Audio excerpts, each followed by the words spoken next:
기도하겠습니다.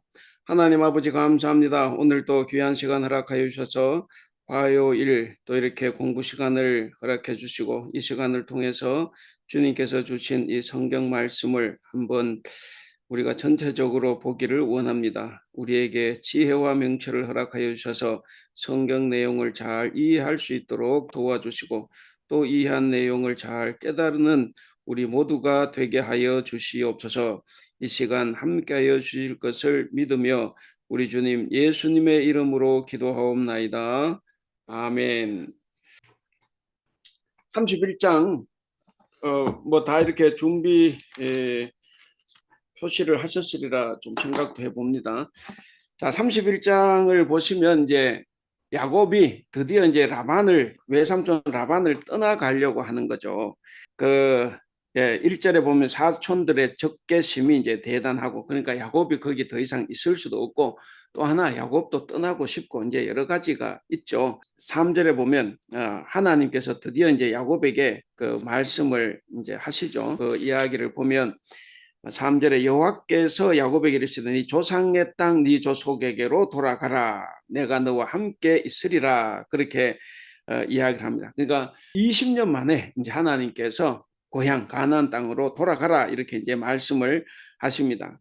자, 그런 말을 듣고 이제 야곱이 아내들에게 말을 해서 아내들의 이제 동의를 얻어내죠. 그게 이제 아내들 말할 때 우리 줄쳐놓은 부분 보시면 5절 끝에 네 아버지 하나님께 나와 함께 계셨고 그리고 나는 너희 아버지를 섬겼거늘 너희 아버지는 7절에 나를 속여서 품삯을 10번이나 이렇게 변경했다 이런 이야기를 합니다. 자, 그리고 11절에 꿈에 하나님께서 자기에게 말한 것을 이야기를 하고 다시 한번 13절에 나는 베델 하나님이라. 그거 중요합니다.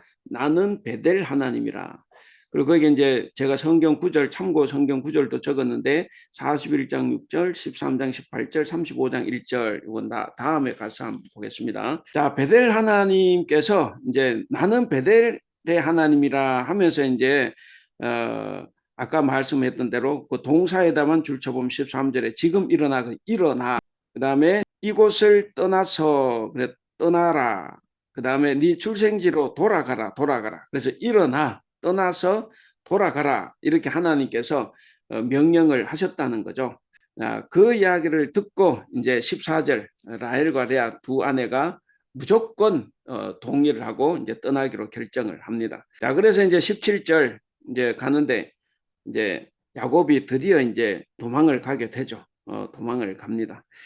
자, 도망을 가는데 야곱은 몰랐지만 그 20절에 보면 라헬이 아버지의 드라빔을 몰래 훔쳤어요. 그래서 라헬 드라빔 표시해 보시고 자, 그리고 이제 도망을 간대. 뭐 인사하고 떠나는 게 아니에요. 도망을 가고. 그러니까 야곱은 라반의 집에 갈 때도 도망쳤잖아요. 근데 라반의 집에서 떠날 때도 이제 도망을 이제 가는 거죠. 자, 그리고 이제 그 도망한 지 22절에 보니까 3일 만에 라반이 그때서야 안 거예요. 그래서 이제 막 쫓아옵니다. 아마 쫓아와서 뭐 어떻게 하려는지 모르지만 뭐 잡아갈 생각이었겠죠. 그런데 밤에 하나님 주시고, 그러니까 야곱은 잘 살지 못하는데 하나님께서는 한번 약속하셨기 때문에 계속 지켜주는 모습을 봅니다. 그래서 내가 너와 함께 하겠다. 네가 다시 이 땅으로 돌아오겠다. 이렇게 약속을 하신 대로 하나님은 정말 신실하십니다. 우리와의 관계에서도 하나님은 신실하신데 내가 신실하지 못한 게 이제 문제죠. 하나님이 뭐라고 말씀하냐면 거기 줄치신 대로 24절 끝에 선악간에 말하지 마라. 이건 뭐냐면 보복하지 말라는 따라가서 보복하지 말아라. 자, 그래서 이제 라반이 그 말을 듣고 사실상 보복을 못하죠. 그래서 이제 26절부터는 이제 라반이 야곱을 이제 도둑으로 추궁을 합니다. 뭐 보복은 못하겠고 도둑으로 취급을 하는데 왜냐하면 자기 집에 자기가 수호신 드라빔이 없어졌지 않습니까? 그 훔쳐갔다는 거 야곱은 그거 모르니까 뭐 나 안 훔쳐갔다 이제 이렇게 되는 거죠. 그다음에 이제 31절 2절은 야곱이 거기에 대해서 변명을 하는 이야기예요. 변명을 하는 이야기고 그 32절 끝에대로 야곱은 라헬이 그것을 도둑한 줄을 전혀 알지 못하니까 너무 이제 당당하게 이야기하는 거죠. 원래 모르면 당당해요. 34절 드라빔 나왔죠. 예. 그래서 거기에 보시는 대로 이제 드라빔을 가지고 나왔는데 제가 옆에 글을 좀 적었죠. 우상의 무력함에 대해서 하다 보면 이제 이런 게 나오는데 그때마다 아마 제가 이걸 적을 겁니다. 우상이 얼마나 무력하냐 하면 이놈 우상이 수호신인데 누구한테 들킬까 봐 내 히프 밑에 이제 깔리는 거죠. 막 깔렸다가 사람이 찾으러 다니고 우리는 신이 사람을 찾아다니지 않습니까? 하나님. 근데 이제 우상은 그게 아니에요.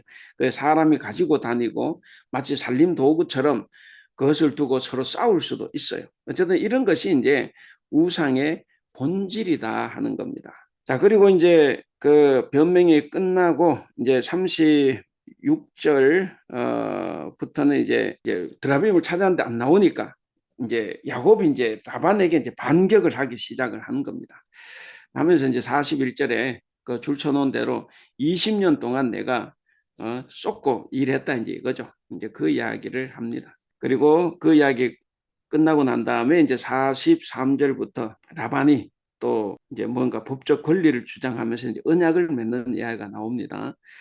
그 43절 무슨 언약이냐면 자, 딸들은 여기 사람이든 네가 저 멀리 데려갔다가 딸들을 혹시 홀대할까 봐 이제 그게 이제 걱정이죠.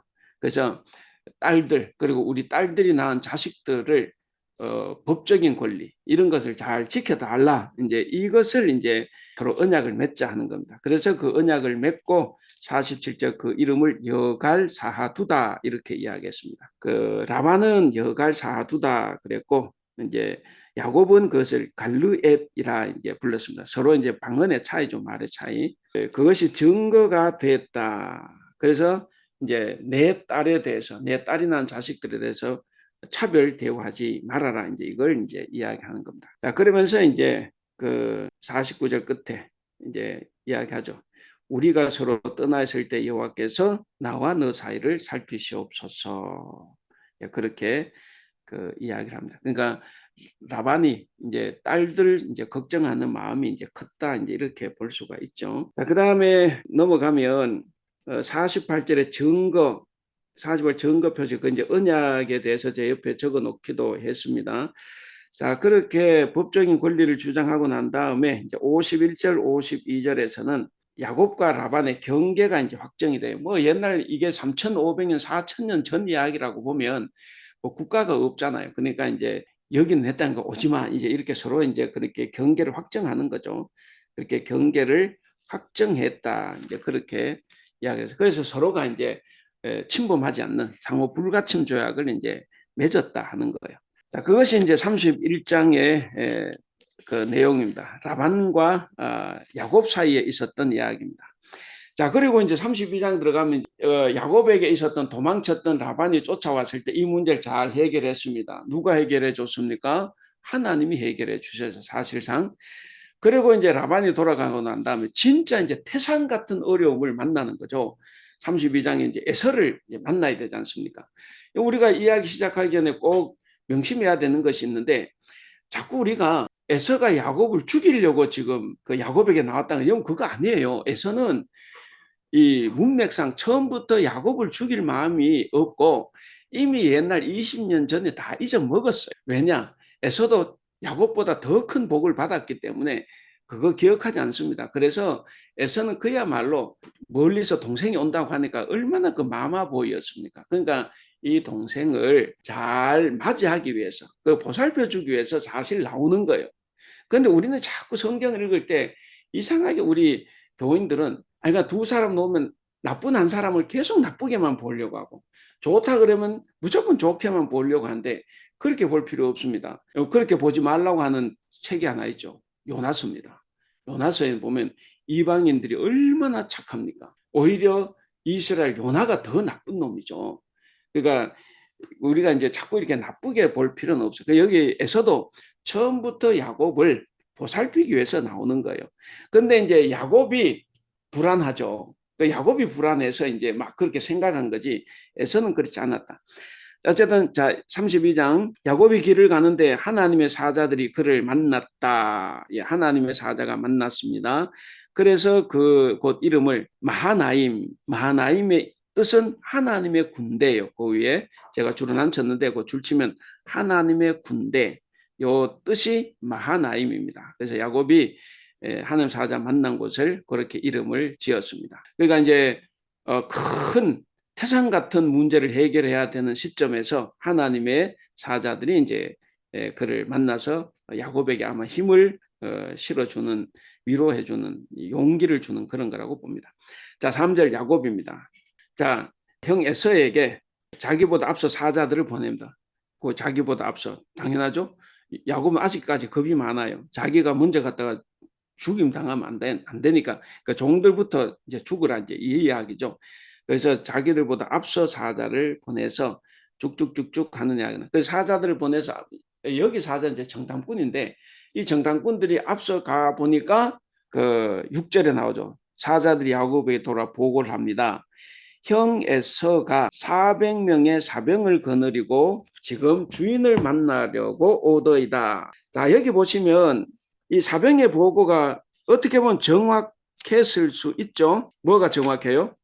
보복하러 오는 게 아니고 만나러 온다. 물론 만나러 온다 해석을 뭐 굳이 하려면 할 수 있겠지만 어쨌든 만나러 온다. 이제 이 이야기를 듣는데 야곱이 이제 두려워하는 거죠. 7절 그 줄치시고 야곱이 심히 두렵고 답답하여 그랬습니다. 그래서 이제 여러 가지 일들이 또 벌어져요.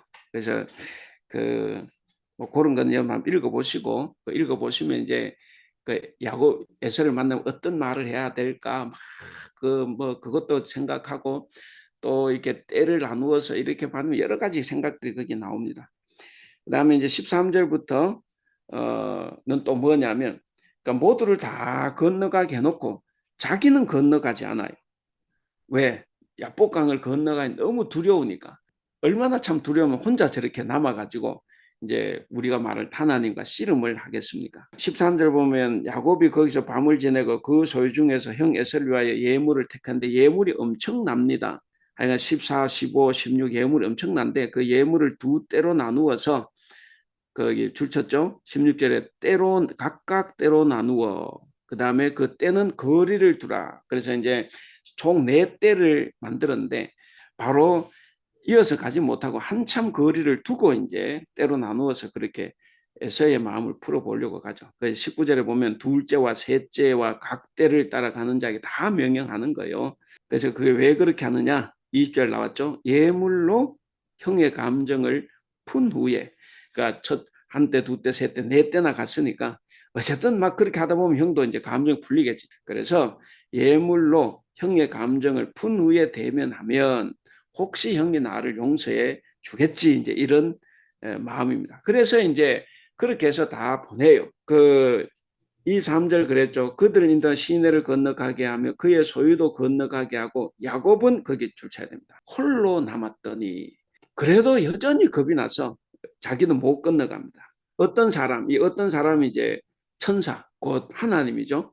어떤 사람이 이제 와서 자, 씨름을 했다. 우리 씨름 그냥 잘하니까 넘어갑니다. 그래서 씨름을 해서 이제 이겼다. 사실 어떻게 사람이 하나님 이기겠어요? 하나님께 져 주시는 거죠. 왜냐, 얘를 보호해 주셔야 되니까. 그래서 이제 안 놓으니까 이름을 이스라엘이라 붙이고 하나님과 겨루어 이겼다. 이런 게 이스라엘 뜻입니다. 여러분, 그게 좋은 이름이겠습니까? 나쁜 이름이겠습니까? 이스라엘이. 딱 생각을 해보면 좋은 이름이기도 하고 나쁜 이름입니다. 좋은 이름은 뭐냐면 하나님과 겨루 이겼다. 그래서 하나님께서 내게 복을 주셨다. 이렇게 생각하지만 또 교만하게 감히 어떻게 하나님과 싸울 생각을 합니까? 그래서 이스라엘 사람 늘 자기 역사를 돌아볼 때 우리는 하나님과 대적했던 정말 나쁜 피가 흐르는 그런 민족이다. 그것도 동시에 생각을 해야 되는 거예요. 그래서 우리는 이렇게 옹졸했고 겁이 많았고 별 볼 일 없었는데 하나님께서 그럼에도 불구하고 우리를 이렇게 나라로 세워주셨다. 그게 긍정과 부정의 의미가 동시에 거기 들어가요. 그래서 어쨌든 그걸 생각을 하시고 그리고 이제 분이엘은 엘은 하나님이니까 하나님의 얼굴이라는 뜻을 가지고 있습니다. 그래서 그곳 이름을 하나님과 싸워 이긴 그곳을 이제 분이엘, 그래서 하나님의 얼굴을 봤다, 이제 그런 의미죠. 자, 그래서 어쨌든 여기 보면 중요한 게 하나 있어요. 야곱은 참 불행한 게 뭐냐면, 그래서 이스라엘이라는 이름을 정말 좋은 이름을 얻었습니다. 부정적인 의미도 있지만 이제 좋은 의미의 이름이기도 합니다. 그래서 좋은 이름을 얻었는데 그의 몸은 어떻게 됐어요? 지체장애자가 된 거예요. 다리를 저는 사람이 된 겁니다. 그러니까 항상 야곱은 이게 꾀를 부리고 뭐 이렇게 남 속이고 사기치고 막 이렇게 하다 보니까 복을 받기는 받는데 복 받을 때마다 자기가 잃는 것이 꼭 하나씩 있다는 것을 꼭 기억을 하면 좋겠습니다. 자, 33장. 드디어 이제 야곱이 에서를 만납니다. 자, 만났는데 여기는 정말 중요한 장이에요. 야곱이 일평생 살아가면서 유일하게 좋은 모습으로 변화된 곳이 있다고 하면 이 33장입니다. 여러분들 한번 보겠습니다. 자, 에서가 이제 400명의 장정을 거느리고 옵니다. 거느리고 오니까 아까는 모든 때를 먼저 다 보내고 홀로 거기 약복강에 남았잖아요. 근데 3절 어떻게? 이제 하나님 사자를 하나님 만나고 난 다음에는 자기가 이제 하나님한테 된통 당했죠. 이름도 얻었지만 장애를 입었죠. 우리도 이제 큰 교통사고가 일어나면 아, 내가 잘못 믿었더니 교통사고가 났구나 하고 사람이 일순간 변화할 수 있죠. 마찬가지예요. 이 야복강 사건은 야복에는 큰 사건입니다. 우리말로 큰 교통사고를 당한 거예요. 교통사고 속에서 하나님 만난 거죠.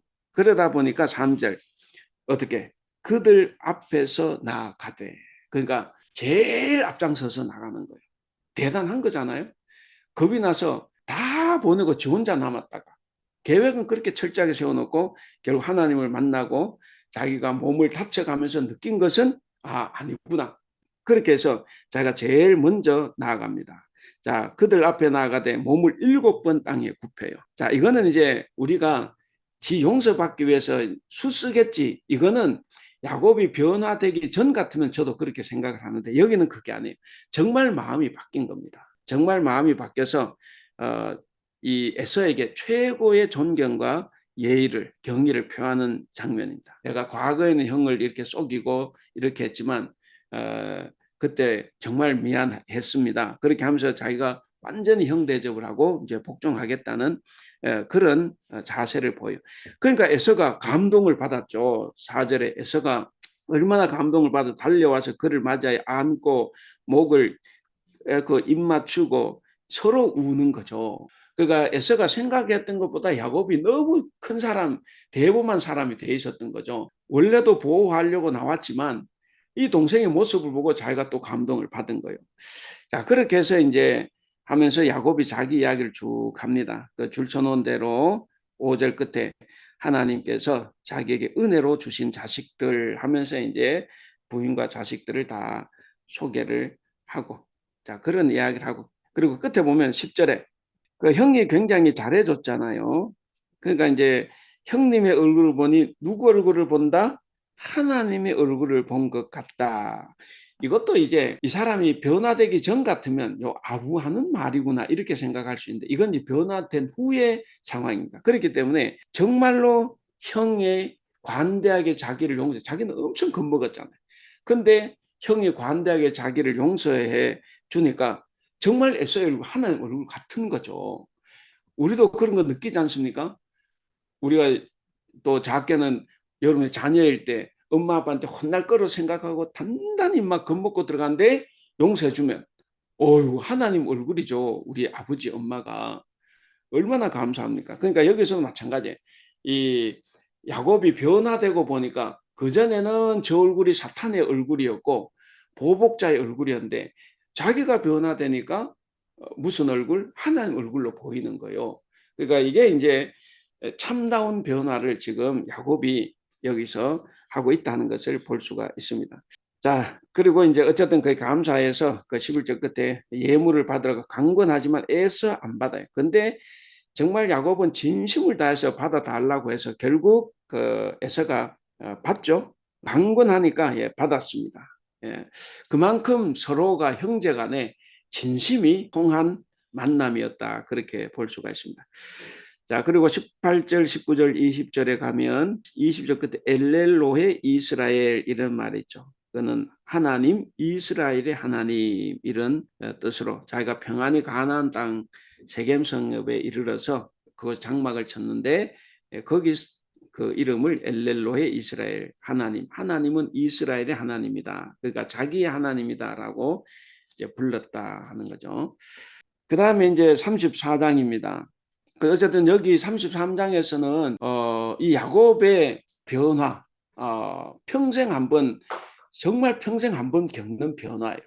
이 변화 이후에 야곱이 또 달라지는 부분이 있어요. 근데 어쨌든 하나님을 만나고 난 다음에 이 야곱이 정말 크게 변화한 아름다운 모습을 우리가 이제 봤습니다. 그다음 34장 이제 디나 유일한 딸이 이제 강간을 당한 사건이죠. 근데 여기 보면 줄을 쳐놨으니까 그냥 간단 이야기만 하고 넘어가겠습니다. 원래 세겜 추장 세겜이 강간하고 욕보였는데 싫어서 그런 게 아니라 결혼하고 싶어서 그런 거예요. 그러니까 이제 우리가 볼 때는 저놈 좀 잘못했죠. 요청을 해야 되는데 일단 강간부터 하고 욕을 보인 겁니다. 그리고 이제 결혼하려고 이제 하는 건데 이게 참 답답하죠. 그러니까 5절에 보면 야곱이 그 딸이 더럽혀졌다는 말을 들었는데도 그냥 잠잠해요. 이것도 이제 부정적으로 볼 수 있는데 뭐 부정적으로 보든 긍정적으로 보든 관계없어. 부정적으로 봐도 되지만 긍정적으로 보면 야곱은 지금 변화가 된 이후에 자기는 또 나그네지 않습니까? 그 나그네면 참아야 되는 게 많아요. 혈기가 있다고 해서 할 수가 없다고. 그러니까 이제 참을 수밖에 없는 그런 정말 연약한 상황이죠. 그래서 평화를 사랑하는 마음으로 지금 참고 있다 이렇게 이제 볼 수가 있습니다. 근데 이제 이 아들들은 심히 분노한 거죠. 특히 이제 디나의 동복 형제 이 아들들은 이제 분노했고 세겜이 결혼하고 싶다고 왔을 때 그런 이야기하죠. 우리는 할례를 받지 않는 사람하고는 결혼을 안 한다. 그래서 만약에 내 여동생과 결혼을 하려면 거기 15절에 그 줄 쳤죠. 모든 남자들이 할례를 다 받으라. 할례를 받으면 그때 그걸 보고 우리가 이제 딸을 주겠다 이렇게 된 거예요. 19절대로 이 추장 이 세겜은 이 딸을 진심으로 사랑을 했던 겁니다. 그래서 이제 모든 남자들이 23절대로 그들의 말대로 하자 해서 다 할례를 받습니다. 할례를 받고 25절 제3일에 고통이 이제 극심할 때 그때 이 시몬과 레위가 그냥 다 죽여버렸어요. 제가 볼 때는 오빠로서 저렇게 할 수 있다라고도 생각하는데 근데 할 수 있는 그 단계를 넘어섰습니다. 세겜만 죽이든가 근데 그 남자들 다 죽여버린 거예요. 그러니까 이거는 원한을 푼 그 이상의 원한을 이제 갚았다 이거죠. 그러니까 이거는 이제 분명히 잘못된 거라고 볼 수밖에 없습니다. 자, 그래서 이제 야곱이 30절 야곱이 그 이야기를 듣고 또 걱정을 합니다. 야, 우리가 그 수가 적은데 그렇게 죽이면 우리가 여기서 어떻게 사냐. 야곱은 이제 그게 걱정이죠. 왜냐 가장이니까. 근데 이제 이 아들들은 그렇게 말해 31절 시몬과 레위가 말하기를 그가 우리 누이를 창녀같이 대했는데 그럼 우리가 참아야 됩니까? 이제 이렇게 이야기했죠. 그래서 우리는 보기에 따라서 야곱이 잘못됐고 이 아들들이 잘한 거다. 여러분 같은 우리 오빠가 저 정도는 해줘야지 이렇게 생각할 수도 있어요. 근데 또 한편 보복을 너무 크게 했다. 거기에 이제 문제가 있을 수 있고 야곱은 좀 비겁하기도 하지만 한편으로 떠내기지 않습니까? 나그네기 때문에 그래서 잘못했던 가족이 다 몰살당할 수 있으니까 그래서 이제 가족을 위해서 조심하는 그런 모습일 수도 있겠다. 뭐 이렇게 생각을 해봅니다. 자, 35장 하나님이 야곱에게 복을 주십니다. 자, 어려움이 있고 난 다음에 이제 하나님께서 다시 이제 나타나시죠. 그 야곱에게 이르시되 이 말 여러분들 베델로 올라가서 거기 거주하며 네가 네 형 에서의 낯을 베어 도망하던 때에게 네게 나타났던 하나님께 거기서 제단을 쌓아라. 그 네게 나타났던 하나님께 한번 줄쳐 볼래요? 네게 나타났던 하나님께. 이거 좀 말이 좀 이상하지 않아요? 지금 이 말씀을 하시는 분이 누굽니까? 하나님이잖아요. 하나님인데 마치 다른 하나님을 이야기하는 것 같아. 그때 네게 나타났던 하나님께 가라는 거죠. 위에 그 성경 구절 제가 3개 적어놨죠. 31장 13절, 46장 1절, 13장 18절. 그리고 제가 이 공부 시작하기 전에 여러분 카톡으로 지도를 하나 보내드렸는데 그 지도를 보면 제일 위에 베델이 있고 그 다음에 그래서 사해 옆쪽으로 헤브론이 있고 그 다음에 헤브론 밑에 브엘세바가 있어요. 전에 말씀드렸듯이 야곱은 베델 하나님입니다. 베델이 자기가 살아가는 곳에서 만난 하나님이고 그리고 브엘세바는 그 아비 이삭의 하나님이 살면서 하나님께 예배했던 처소예요. 그래서 브엘세바 하나님은 이삭의 하나님이에요. 그 헤브론이다 그러면 이거는 아브라함의 하나님입니다. 그래서 이제 지금 이제 세겜에서 사니까 하나님께서 베델로 올라가서 베델에서 그때 나타났던 하나님, 곧 나에게 거기서 이제 제단 쌓으라 하는 거죠. 예, 그런 이야기입니다. 자, 그 말을 듣고 야곱이 내가 빨리 베델로 가야 되겠다. 그렇게 해서 이제 두 가지 명령을 합니다. 하나는 이방 신상을 버려라. 그 다음에 자신을 정결케 해라.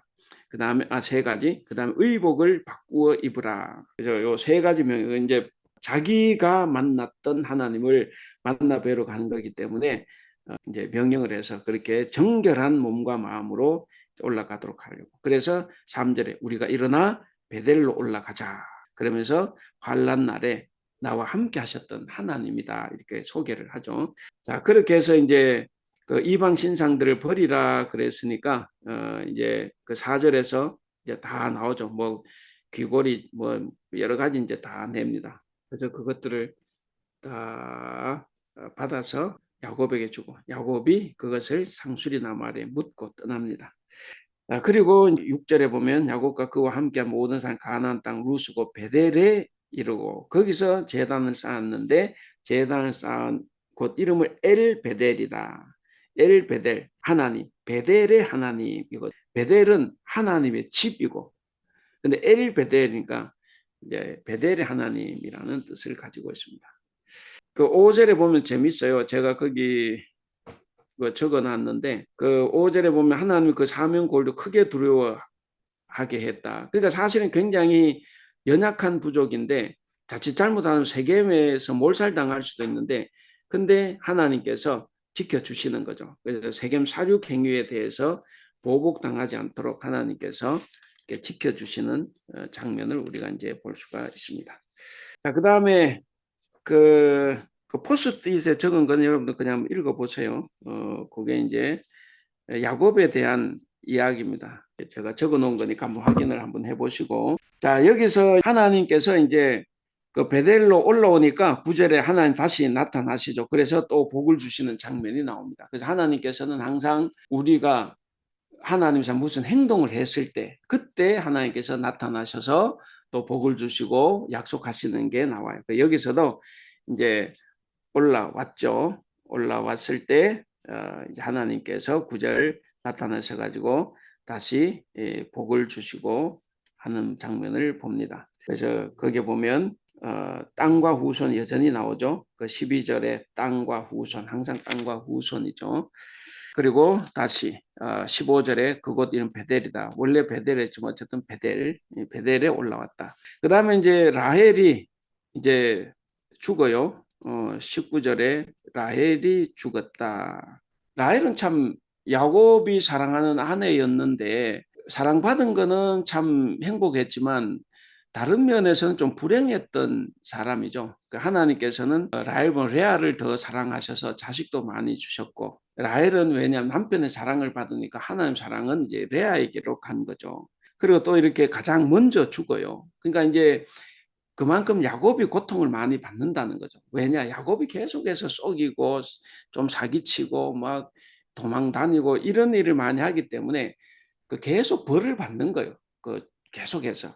그래서 자기가 가장 사랑했던 아내가 가장 먼저 이제 죽는 것을 볼 수가 있습니다. 그리고 이삭도 이제 28절에 180세를 살고 이제 이삭도 죽습니다. 그리고 36장에는 에서의 자손들입니다. 뭐 그냥 한번 읽어보시고 이제 좀 재밌는 것은 이제 6절 끝에 야곱을 떠나 다른 곳으로 갔다. 그의 동생 야곱을 떠나 다른 곳으로 갔으니 두 사람의 소유가 풍부하여 함께 거주할 수 없음이라. 그러니까 에서와 야곱 둘 다 이제 복을 많이 받아서 이제 풍부하니까 같이 있을 수가 없어서 떠났다 하는 거죠. 그래서 에도에서는 8절 끝에 세일산에 가서 거주했다 그렇게 이야기를 하고 있습니다.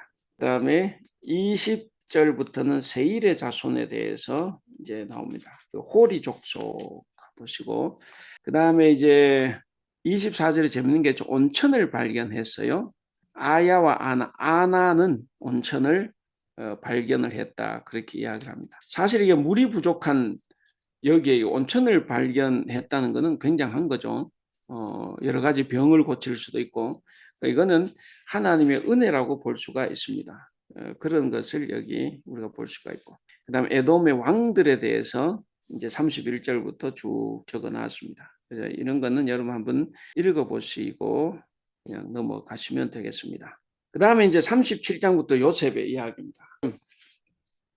제가 전에 설명을 잘못했는 게 있었나 봐요. 그 25장 11절 그 이야기를 할 때, 제가 이제 부엘라이로이를 하면서 이제 이삭의 하나님은 부엘라이로이 하나님이다. 근데, 혹시 그때 적어 놨으면 그 잘못된 겁니다. 아까 말씀드린 것처럼 야곱은 베델의 하나님, 그 다음에 아브라함은 헤브론의 하나님, 이삭은 부엘세바의 하나님 그거였어요. 근데 제가 부엘라이로이를 부엘세바로 착각을 했던 것 같아요. 그래서 그거 정정을 할게요.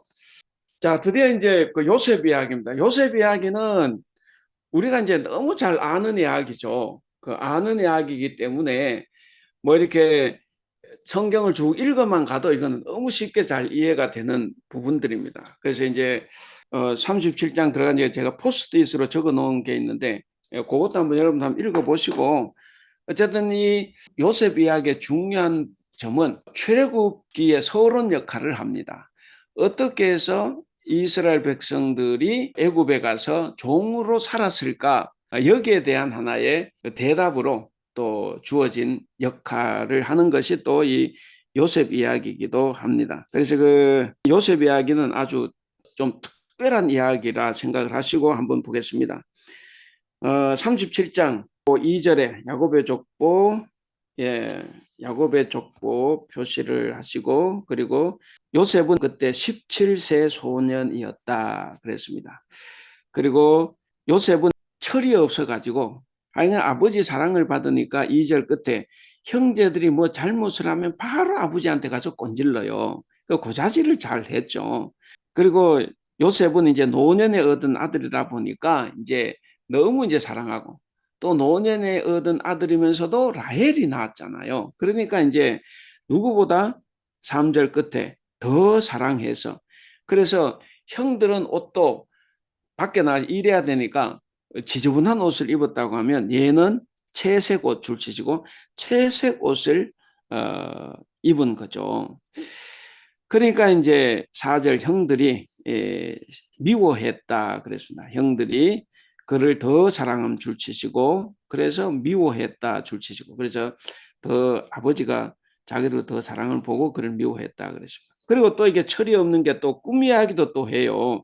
5절에 첫 번째 꿈이 나오고 그다음 9절에 두 번째 꿈이 나오죠. 그 꿈 이야기를 또 합니다. 첫 번째 꿈에서는 형들이 이제 자기한테 절하더라 이제 이런 거고. 그러니까 형들이 이제 그 5절대로 더욱 미워하게 됐다. 그죠? 그리고 이제 9절에 두 번째 꿈을 꿨는데 여기서는 해와 달과 한 별이 내게 절하더이다. 그래서 해와 달과 11별이. 그래서 사실 이게 달은 없어요. 엄마는 이미 죽었기 때문에. 근데 이제 어쨌든 해와 달과 11별, 그 부모와 형제들이 다 내게 절했다. 이렇게 하니까 이번 또 아버지가 그 10절에 아버지가 그를 꾸짖고 이렇게 나옵니다. 근데 결과는 11절. 형들은 시기했고 아버지는 간직했다 그러죠. 형들은 시기했고 아버지는 그 말을 간직했다. 그 다음에 12절 이제 드디어 요셉이 애굽 팔려가는 과정인데 그 세겜에서 지금 세겜에서 알죠? 야곱은 세겜에서 하니까 세겜에서 이제 그 형들이 이제 그 양을 치니까 이제 그 우리말로 하면 새 참을 좀 갖다 줘라 이렇게 해서 이제 새 참을 갖다 주러 이제 헤브론 골짜기 14절 끝에 헤브론 골짜기에서 보내니 그가 이제 세겜으로 가는데 그 어떤 사람 한번 줄쳐보세요. 그 어떤 사람인데 이게 옆에 이제 그 해놨으니까 여러분들 꼭 읽어보시고 어떤 사람은 이제 굉장히 중요한 역할을 합니다. 여호수아 5장에 보면 이제 천사예요. 그러니까 아마 이 어떤 사람 천사일 거다 생각을 합니다. 그러니까 이 천사가 얘가 방황하는 것을 보고 네가 무엇을 찾느냐 이야기를 하고 형들을 찾는다 그랬더니 17절 그러면 도단으로 가라. 그래서 17절 끝에 도단에 가서 이제 만납니다. 그러니까 뭔가 비범한 사람이죠. 그냥 인간은 아닌 것 같아요. 여기서 중요한 게 뭡니까? 만약에 천사다, 하나님다 그러면 이게 뭐예요? 우리 같으면 요셉이 이집트로 팔려가거나 죽거나 팔려가는데 그럼 하나님 천사 막아줘야 될 거 아니에요. 그러면 오히려 형들이 있는 거 가르쳐 주지 말고 형들이 어디인지 모르니까 너 빨리 집으로 돌아가라. 형들이 이미 집으로 갔다. 이렇게 이야기해야 하나님의 도우심이죠. 근데 이 천사와 같은 어떤 사람이 제대로 가르쳐 주죠. 형들 어디 있다는 거. 이거 뭡니까? 요셉이 애굽으로 팔려가는 것은 하나님의 계획이었다 하는 거예요. 그것을 이제 나타내 주기 때문에 오히려 하나님, 이 천사가 요셉이 팔려갈 수 있도록 지금 다리를 만들어주고 있다 하는 거죠. 그게 이제 중요한 이야기입니다. 그래서 요셉이 팔려가는 것 하나님의 섭리, 뜻, 계획이다 하는 것을 우리가 이제 생각할 수가 있습니다.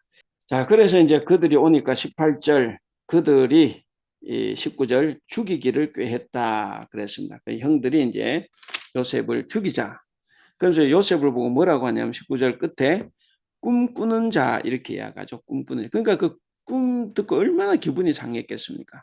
자, 그렇게 했는데 그 21절에 루벤이 그래도 장자니까 죽이지는 말자 이렇게 된 거예요. 죽이지는 말자 이제 이렇게 이야기를 하고 이제 구덩이에 집어넣자 그래죠. 거기 22절 중간에 거기 구덩이에 던지고 줄을 한번 쳐보세요. 제가 표시하는데 구덩이에 던지고 그래서 죽이지 말고 그냥 구덩이에 던지자 이렇게 됐어요.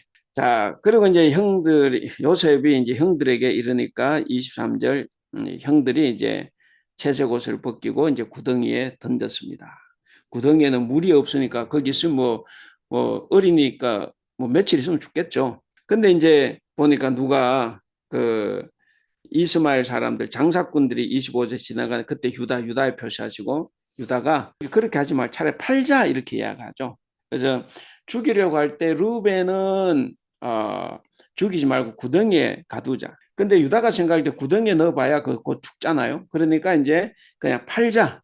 그렇게 해서 어떻게 보면 생명을 살리는 역할을 하죠. 유다가.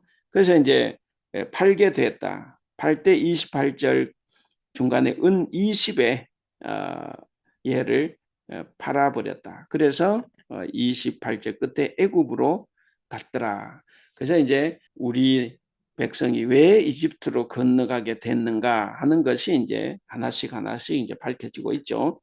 자, 그리고 이제 나머지는 여러분 읽어보시면 다 될 것 같고, 그 아버지한테는 이제 뭐, 오다가 보니까 분명히 요셉 같은데 요셉 옷입니다 하면서 이제 그 요셉 옷에, 채색 옷에다가 이제 막 짐승의 피를 묻혀가지고 동생이 죽은 것 같다 이렇게 이제 한 거죠. 그 아버지를 속였습니다. 그러니까 아버지가 자기도 속였기 때문에 또 아들을 떠나 또 속임을 당하는 거죠. 자, 36절 미디안 사람들은 그를 애굽에서 바로의 신하 친대장 보디발에게 팔았습니다.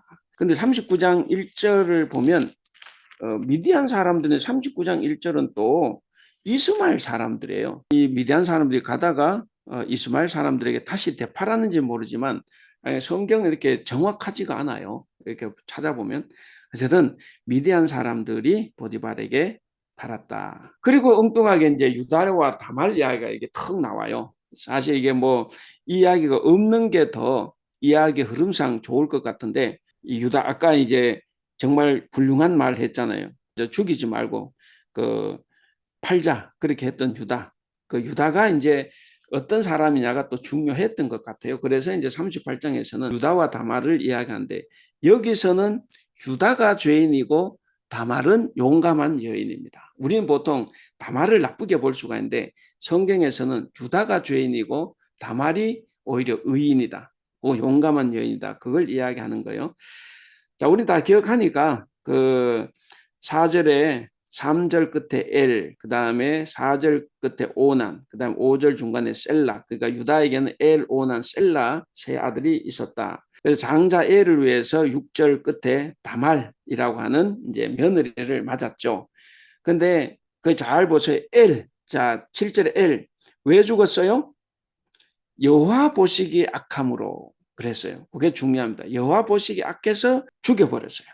그러니까 이제 아들 없이 남편이 죽으면 옛날은 고대 결혼법은 그 다음 아들이 형수와 결혼을 해서 첫째 아들은 그 형에게로 돌리는 겁니다. 그래서 이제 오난에게 다시 결혼한 거죠. 오난과. 근데 이 오난도 또 10절에 보세요. 여호와 보시기에 악함으로 그랬어요.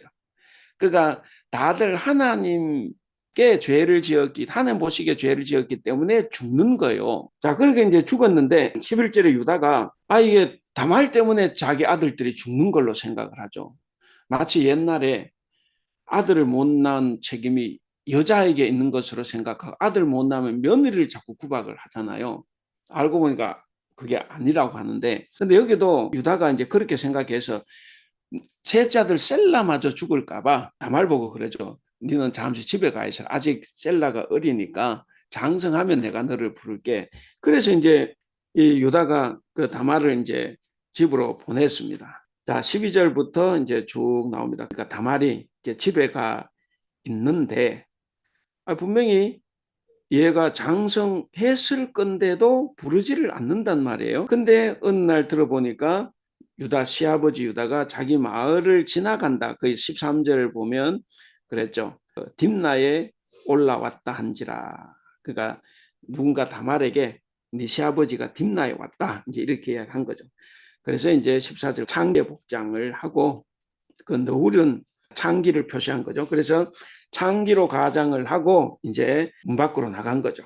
나갔다가 15절에 보면 얼굴을 가리니까 유다가 얘가 창녀구나 생각을 한 거예요. 그래서 이제 하룻밤 잤죠. 거기에 그 위에 나오는 대로 분명히 그 14절 끝에 그랬죠. 이는 셀라가 장성함을 보았어도 자기를 그의 아내로 주지 않았기 때문에 그래서 이제 장기 복장을 한 거예요. 이건 무슨 이야기냐면 고대 관습상 이게 의로운 이야기. 여자는 반드시 자기 남편의 대를 이어줘야 됩니다. 그러니까 이건 성경을 떠나서 이 고대 관습에서 그러기 때문에 다말은 의로운 일을 지금 하고 있고, 근데 이 유다는 오히려 불의한 일을 하고 있는 거죠. 자, 그래서 이제 그 17절에 그렇게 이제 하룻밤을 자고 이제 담보물을 이제 받는 거예요. 그 17절 끝에 보면 담보물을 그 줄쳐 보시고 그 유다가 이르되 무슨 담보물을 이게 주랴 그랬더니 세 가지를 이야기하죠. 그 세 가지 18절에 보시면 도장, 끈, 지팡이 세 가지를 가졌습니다. 그리고 임신을 했어요. 자, 임신을 하고 난 다음에 19절 너울을 벗었다. 창기 복장을 벗은 거예요. 그리고 과부의 의복을 다시 바꿔 입었습니다. 자, 그러고 난 다음에 이제 유다의 친구가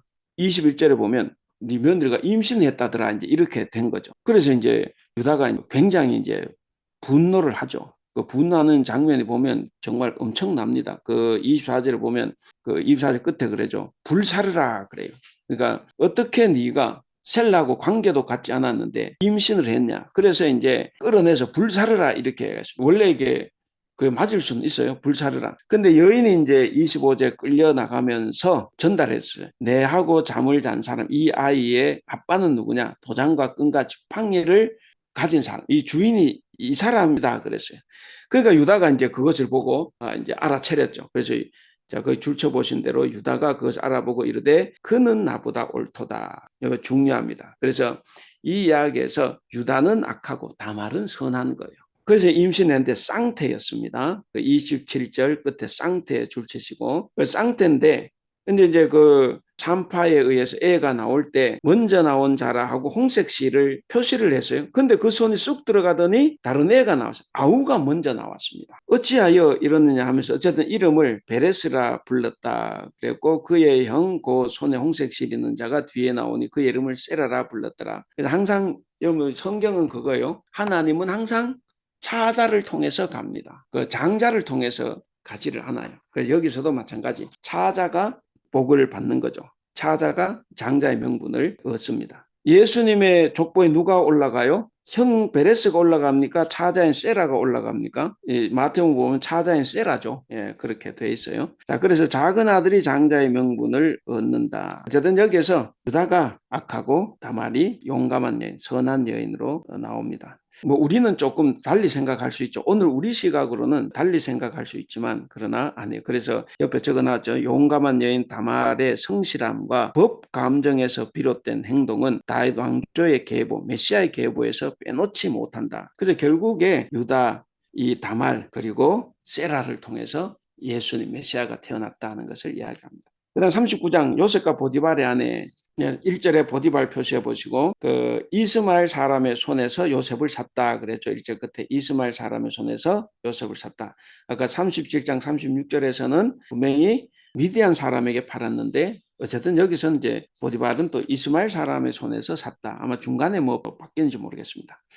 자, 그렇게 됐고. 자, 여기서 이제 지금부터 요셉의 이야기에서 중요한 거는 하나님이 전면에 나타나지 않아요. 그 하나님은 배후에서 철저하게 이 요셉을 도와줍니다. 그 2절에 보면은 요셉이 여호와와 함께 하심으로 계속 이 말이나 여호와 함께 하시 그가 형통한 자가 되어 그의 주인 애굽 사람의 집에 있으니 그의 주인이 여호와께서 자기 종 요셉과 함께 하심을 봤다 이거예요.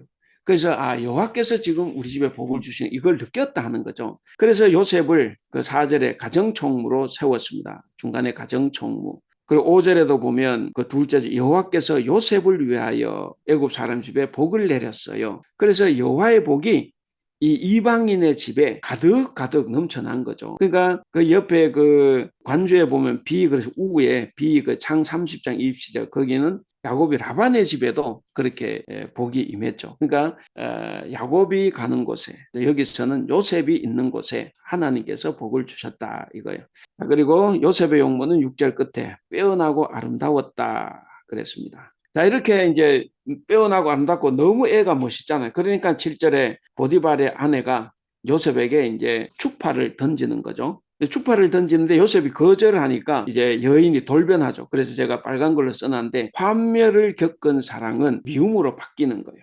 그 주인의 아내가 처음엔 좋아했지만 얘가 거절하니까 환멸을 느끼죠. 분노가 일어나서 그래서 이제 미움으로 바뀌었다는 것을 볼 수가 있습니다. 구절을 꼭 표시하시고 읽어보세요. 그건 보통 우리가 요열 말씀으로 이렇게 하는데 이 집에는 나보다 큰 이가 없으며 주인이 아무것도 내게 금하지 아니하였어도 금한 것은 당신뿐이니 당신은 그의 아내임이라. 그런즉 내가 어찌 이 큰 악을 행하여 하나님께 죄를 지으리까 그랬습니다. 그래서 이 주인의 아내를 범하는 것은 큰 악이다 그거죠. 그래서 거절을 했다. 그래서 여인이 이제 화가 났죠. 그래서 13절에 보면 그 여인이 요셉의 그 옷을 자기 손에 버려두고 도망을 갔으니까 이제 사람들을 자기 집에 종들 많고 사람 있잖아요. 그래서 거기 주인이 히브리 사람을 우리에게 데려다가 우리를 희롱하게 하는도다 이렇게 이야기를 합니다.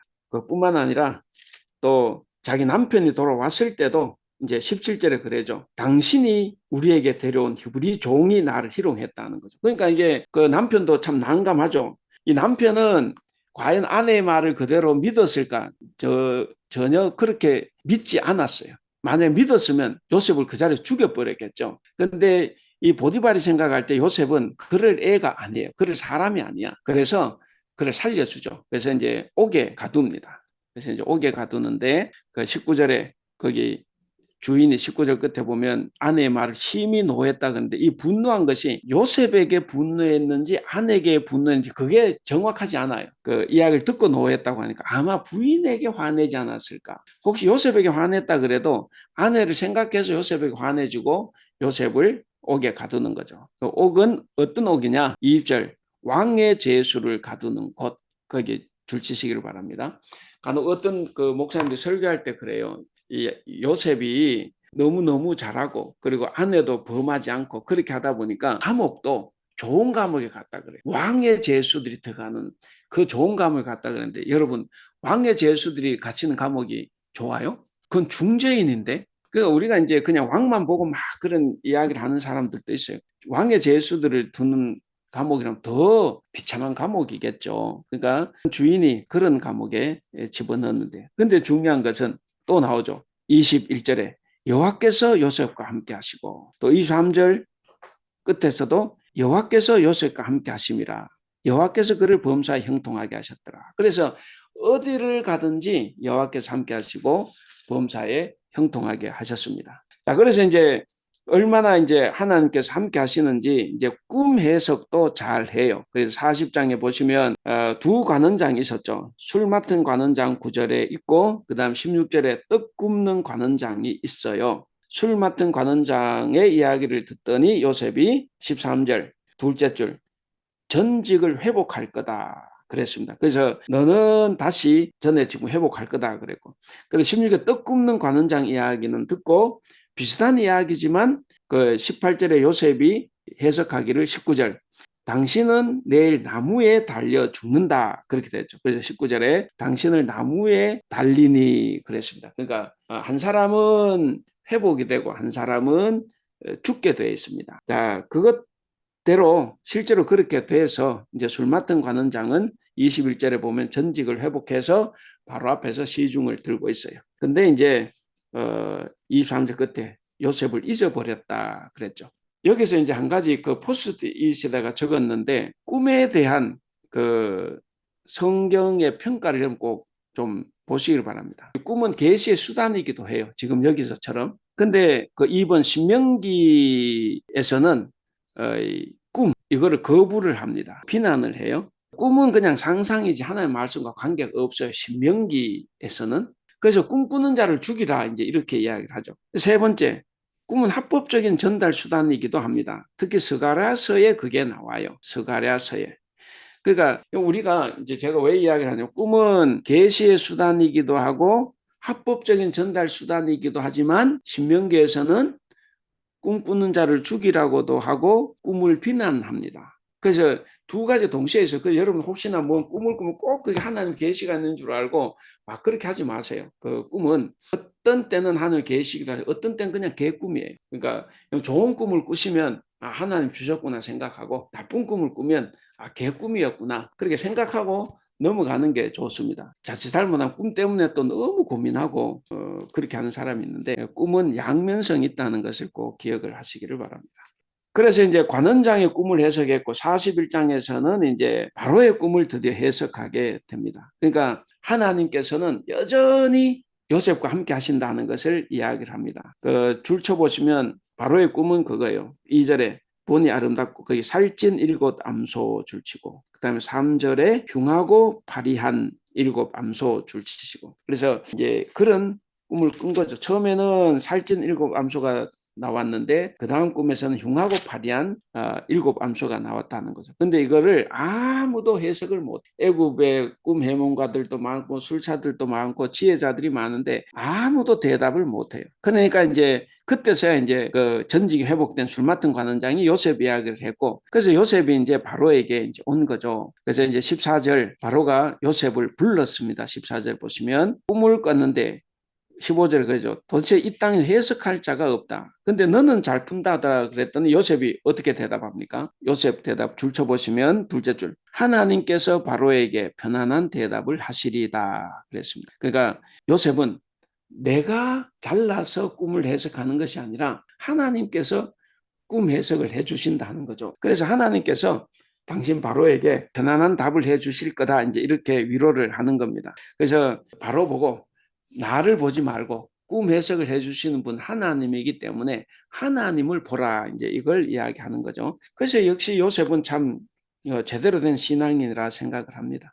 자, 그래서 뭐 다 아니까 넘어갑니다. 이 꿈 이야기는 다 아니까 넘어가고. 자, 37절. 꿈 해몽을 하고 난데 드디어 요셉이 애굽의 총리가 됩니다. 거기에 바로가 뭐라고 말하냐면 38절 거기 줄쳐 보시면 바로가 그의 신을 이와 같이 거기 하나님의 영에 감동된 사람. 그러니까 이게 이방 사람들도 요셉을 보면 전부 다 하나님. 그 아까 또 그 꿈 해몽도 자기가 하는 게 아니라 그랬죠. 16절에서 하나님께서 답을 주신다 그랬거든. 그러니까 바로가 그 말을 듣고 그런지 몰라도 그렇게 이야기하죠. 이 요셉은 하나님에 감동된 사람이다. 이런 사람을 본 적이 없다 하는 거죠. 자, 그렇게 하나님을 높이는 것을 또 볼 수가 있습니다. 그러면서 이제 이 나라에는 자기 외에는 요셉보다 더 높은 사람이 없을 정도로 높은 자리에 앉힙니다. 그래서 거기 그 41절 끝에 애굽 온 땅의 총리 거기 줄치시고 총리가 되게 했고 그 총리의 자격을 주기 위해서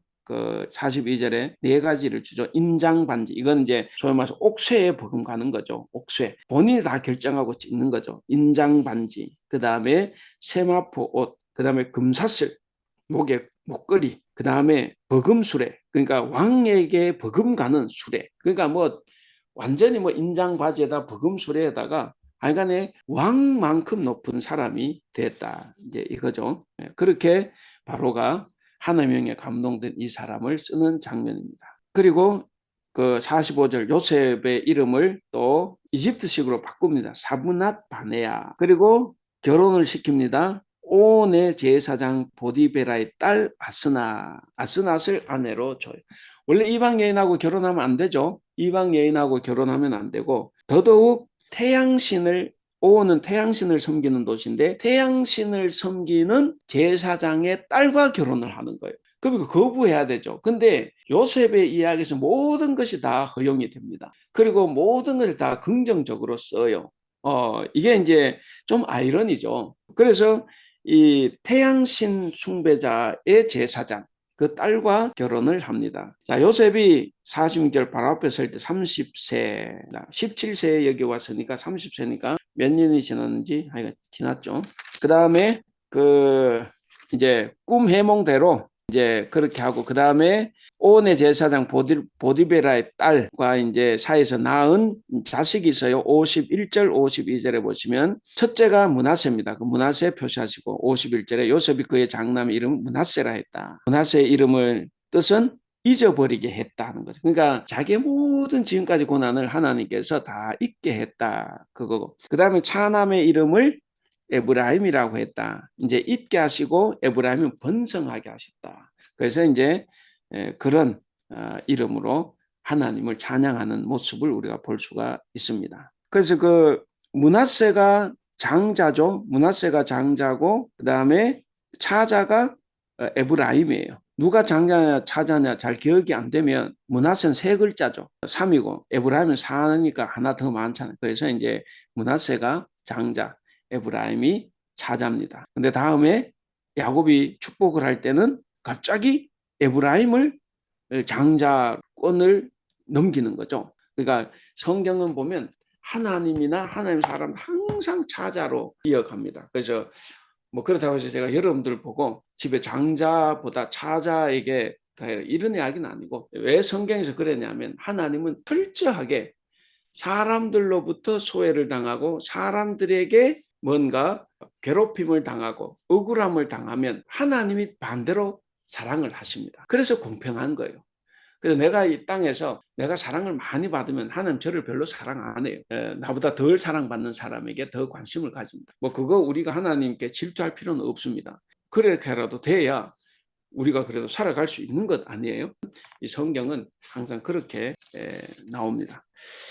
자, 그리고 그 이름의 뜻은 이야기했고, 이제 그 54절에 나오죠. 요셉의 말과 같이 요셉이 이제 해몽한 대로 7배 흉년이 들기 시작을 해서 56절에 보면 온 지면에 소위 말해서 온 땅에 기근이 이제 심해진 거예요. 그래서 거기만 기근이 심한 게 아니라 이웃 나라들 온 땅이라 그랬으니까 모든 나라들에 다 심했습니다. 그래서 57절에 보면 각국 백성들도 양식을 사려고 애굽으로 들어와서 요셉에게 이르렀다 그랬습니다. 이제 이 일을 통해 가지고 바로에게 엄청난 부를 안겨주죠.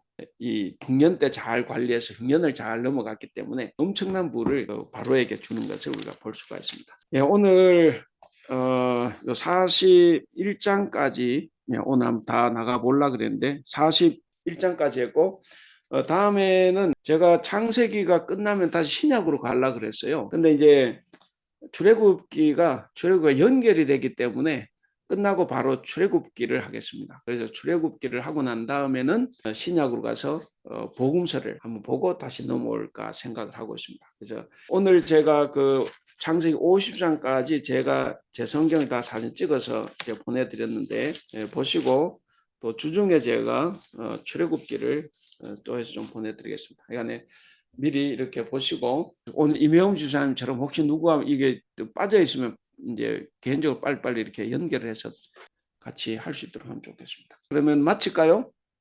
예, 마치겠습니다. 우리 기도하겠습니다. 사랑이 많으신 우리 하나님 아버지 은혜를 감사합니다. 오늘 또 이 귀한 시간 하나님 이 창세기 말씀을 우리가 한번 보았습니다. 하나님 우리에게 주신 이 말씀의 내용과 그 뜻과 의미를 우리가 잘 깨닫게 하시고 이 깨달음을 통해서 우리가 하나님을 잘 섬길 수 있도록 도와주시옵소서. 주님께서는 한번 택하신 사람을 늘 기억하시고 도와주십니다. 그러나 그 복을 누리는 것은 하나님 우리가 주님 말씀에 잘 순종했을 때는 평화로운 복을 누리지만 그러나 우리가 늘 불순종하고 주님의 뜻에서 벗어나 있을 때는 복을 받아도 하나님 늘 불안하고 또 염려스럽고 또 고통스럽게 복을 누리는 것을 우리가 오늘 또 봅니다. 하나님 우리는 요셉처럼 이삭처럼 주님께서 주신 복을 평안한 상태에서 누리며 모든 어려운 문제들을 해결해 나갈 수 있는 아름다운 복을 누리며 살아가는 우리들 다 될 수 있도록 도와주시옵소서. 오늘 함께 하여 주신 것을 감사하며 우리 주님 예수님의 이름으로 기도하옵나이다. 아멘. 수고하셨습니다.